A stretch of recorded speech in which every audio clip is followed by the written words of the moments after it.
Retired postman. पत्नी के अंतिम संस्कार व 13वीं के बाद रिटायर्ड पोस्टमैन मनोहर गांव छोड़कर मुंबई में अपने पुत्र सुनील के बड़े से मकान में आए हुए हैं। सुनील बहुत मनुहार के बाद यहां ला पाया है। यद्यपि वह पहले भी कई बार प्रयास कर चुका था, किंतु माँ ही बाबूजी को यह कहकर रोक देती थी कि कहाँ वहाँ बेटे बहू की ज़िंदगी में दखल देने चलेंगे, यहीं ठीक है।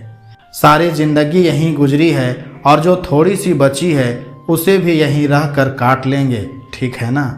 बस बाबूजी की इच्छा मर जाती, पर इस बार कोई साक्षात अवरोध नहीं था और पत्नी की स्मृतियों में बेटे के स्नेह से अधिक ताकत नहीं थी, इसलिए मनोहर मुंबई आ ही गए हैं। सुनील एक बड़ी कंस्ट्रक्शन कंपनी में इंजीनियर है। उसने आलीशान घर व गाड़ी ले रखी है।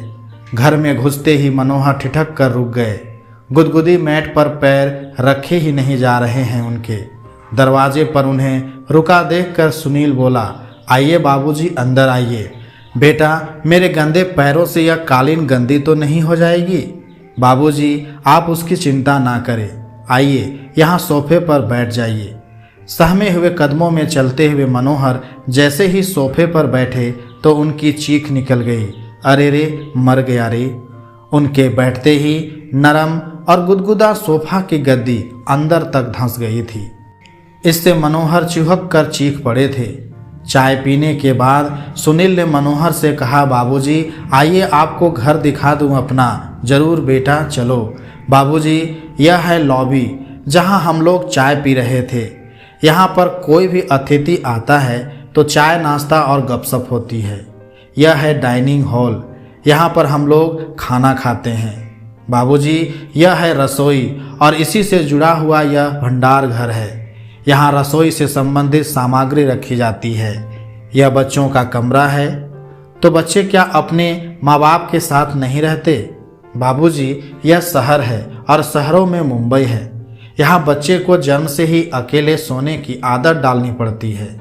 माँ तो बस समय समय पर उसे दूध पिला देती है और उसके शेष कार्य आया आकर कर जाती है।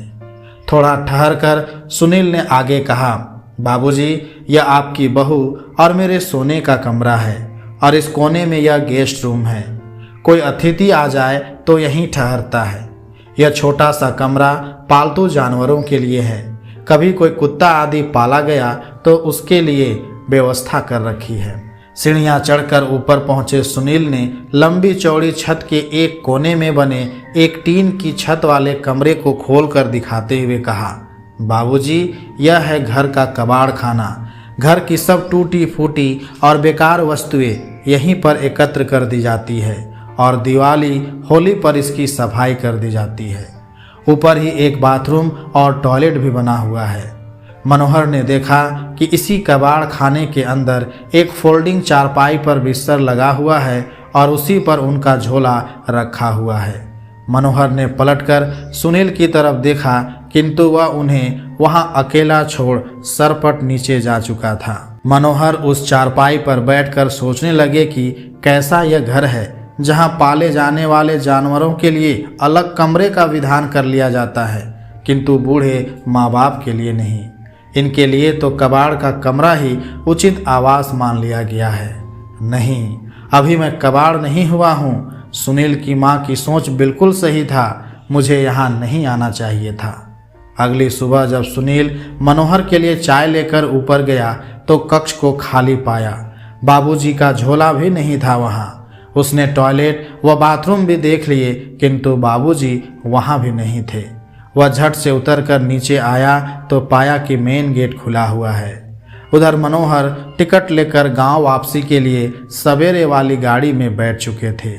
उन्होंने कुर्ते की जेब में हाथ डालकर देखा कि उनके अपने घर की चाबी मौजूद थी। उन्होंने उसे कसकर मुट्ठी में पकड़ लिया।